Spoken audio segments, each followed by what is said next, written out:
Of all the plagues that afflict the Egyptians, the worst by far has got to be the last one. Indeed. It's the firstborn son of all the Egyptians. What kind of God would ask for a thing like that? I think that today, probably more so than ever, this is a real, I think it's a real moral struggle, especially for those people who celebrate Passover and celebrate annually the death of the firstborn. I think it's a very difficult thing to get around. Our view of God as typically a rather loving God, right? A God who protects the innocent.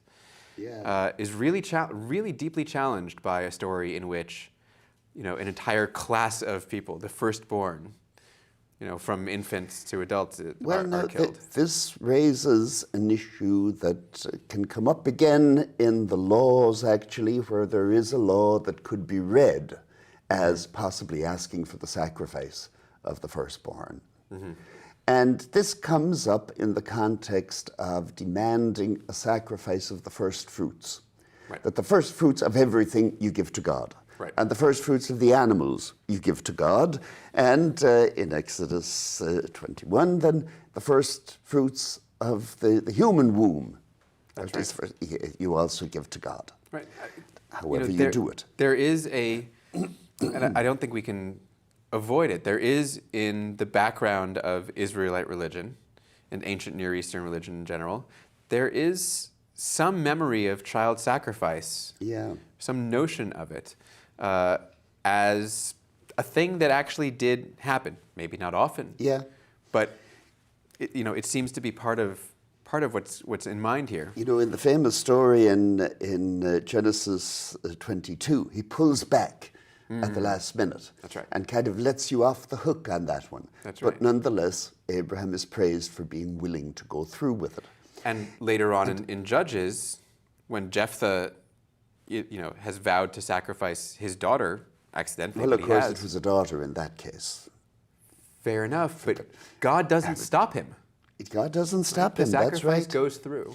And you hear of other scattered examples of human sacrifice, and you have a famous passage in the prophet Micah where a person asks, is that what I should do? Should I offer my firstborn for the sin of my soul? There's the moment in the book of Kings when Israel is fighting against Moab, and the Moabite king is said to have sacrificed, done some child sacrifice, and it works, right? The Israelite army is sort of pushed back as a result of this.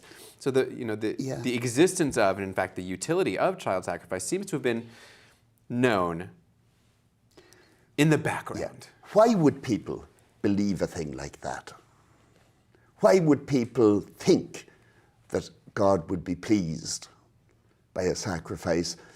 Well, by getting the first fruits of anything, and even by a human sacrifice of a child. But this one actually cuts rather deep in Christianity. So would you? Because what would you say? It seems to me that underlying this is the sense that life is not our own. Incidentally, I would say it pretty well undercuts any idea of a right to life in the Bible. Now, because you don't have rights to anything much in the Bible. This isn't the discourse that you have in the Bible. But certainly not a right to life, because the idea is that life is God's, and that this is a way of acknowledging it.